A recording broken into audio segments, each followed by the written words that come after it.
الہ العالمین ابی القاسم محمد اللہم صلی علی محمد وآل محمد طیبین الطاہرین المعصومین المنتخبین المنتخبین ولعن اللہ علی اعدائہم اجمعین. قال رسول اللہ صلی اللہ علیہ وسلم مکتوب فی العرش ان الحسین مصباح الہدی صلوات اللہم صلی علی محمد وآل محمد. جناب سیدہ کی خوشنودی کے لیے بابا سے بلند صلوات پڑھیں.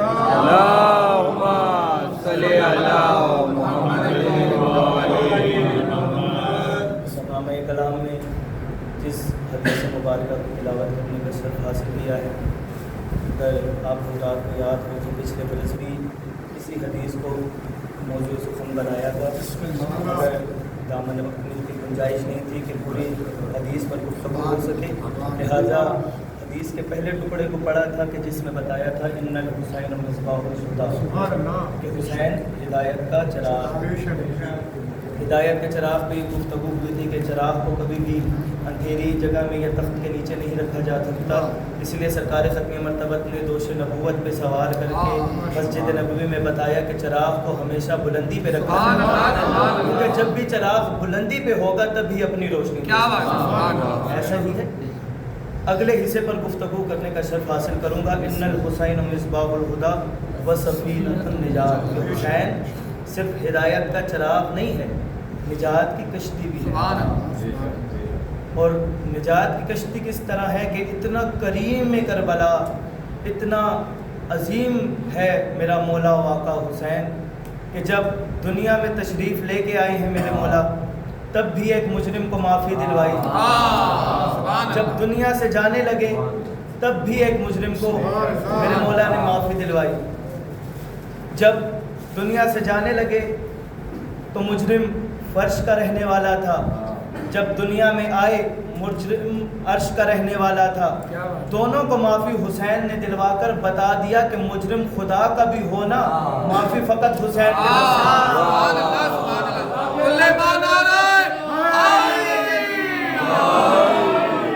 عرش والے ہو یا فرش والے، معافی فقط در اہل بیت سے ملی. جب میرے مولا دنیا سے جانے لگے تو فرش کا مجرم میرے مولا کی بارگاہ میں آیا.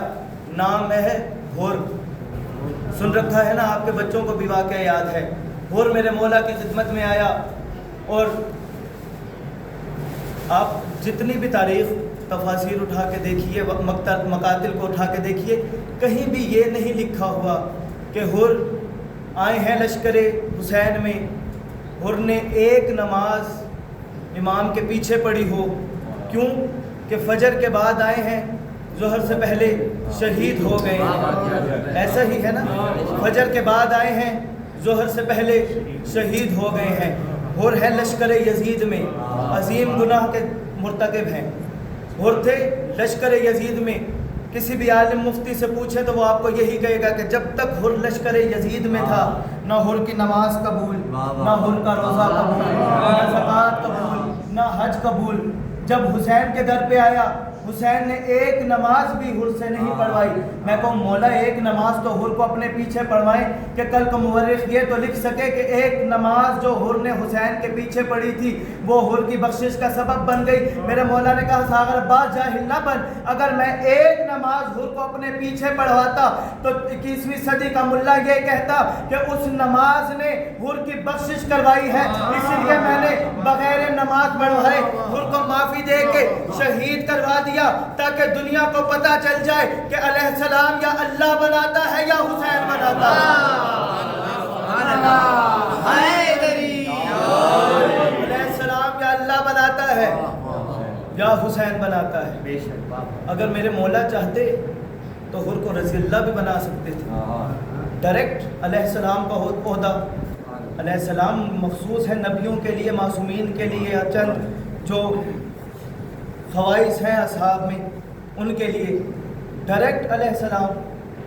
پوچھا مولا وجہ کیا بنی ہر کو ڈائریکٹ علیہ السلام کا رتبہ دے دیا؟ فرمایا ہر نے جب میرے لشکر کو روکا تھا توجہ کا طلبگار ہوں. جب حر نے میرے لشکر کو روکا تھا تو میں نے حر کو ایک جملہ کہا تھا کہ حر تیری ماں تیرے غم میں بیٹھی. توجہ رکھیے گا, حر تیری ماں تیرے غم میں بیٹھے, مگر حر نے سر جھکا کر مجھے فقط اتنا کہا تھا کہ مولا میں آپ کی ماں پر درود و سلام کے علاوہ کچھ نہیں بھیج سکتا. تو پتہ کیا چلا, علیہ السلام بندہ نمازوں روزوں عبادتوں سے نہیں بنتا, فقط احترام سیدہ ہونا ضروری ہے. صلوات پڑھیے سیدہ کی